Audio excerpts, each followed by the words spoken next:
I had a letter from the BBC and they said, what with petrol being £5.50 a gallon and all the rest of it, what we should actually be doing is giving some advice on fuel economy and saving money. Yeah, unfortunately that letter was opened by him. Yes, and I decided the best thing we could do is gather together 5 supercars and have a race. They will now race round our track, but to prove we're in tune with the times, each will start with just 1 gallon in its tank.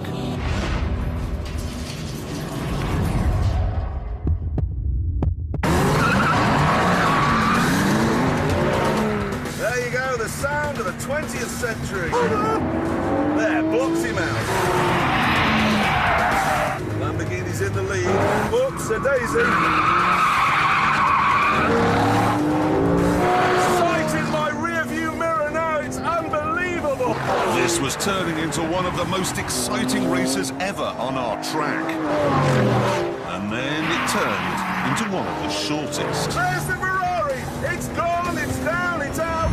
Amazingly, after just 1.7 miles, the Ferrari had spluttered to a halt. Shortly afterwards, the Aston was out too, turning it into a 3-horse race. Sorry, mate, I'm going to outbrake you here. I've got an Audi R8 right up my trumpet here. Then the McLaren took its last mighty swing. Hear that noise coming from behind my left ear? That is the sound of money exploding. My Lamborghini soldiered on bravely. Then it ran out. No! No! It had done 4.1 miles to the gallon, an incredible performance. But the winner, with an incredible 5 miles to the gallon, is the Audi R8. So here's a Top Gear top tip. If you've been affected by the fuel crisis, this is the supercar to buy. But seriously, that Ferrari, did it really do 1.7 mpg? Well, there might have been a bit of fuel left in its pipes, but you'd be amazed how thirsty those things are when you really thrash them. It's incredible. 1.7 miles means £3.23 a mile just in petrol. Yes. Yes, but the thing is, the BBC saw that film and they said we'd been stupid. And we had to do something more for the normal person. And, well, it was him again. Yes, so the Toyota Prius. Now, to make this as economical as possible, they go to the ends of the earth, quite literally. I mean, the nickel, OK, that they use to make the batteries that power the electric motor, that comes from a mine in Canada. Now, nickel mining is a filthy business, a lot of sulphur and acid rain, but no matter. They load it on an enormous cargo ship, sent to Europe, where it's refined, then on to China, where it's turned into a sort of foam, then to Japan, where it's put in the batteries and into the car.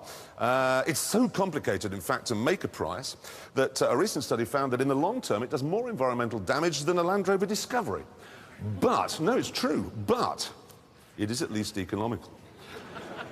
Or is it? This is a BMW M3.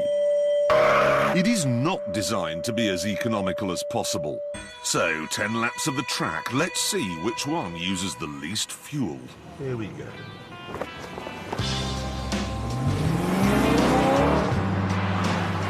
The Prius would be driven as fast as possible. All I had to do in the BMW was keep up. You would expect this to use massively more fuel. It was one of the dullest drives of my life, but in the interests of science, I stuck with it. And we are finished. Come on, we have the results here. Yes. The Prius did 17.2 miles to the gallon. The M3 did 19.4 miles to the gallon. Hang on. And that was very fried. Hang on. No, seriously. 19 Yeah.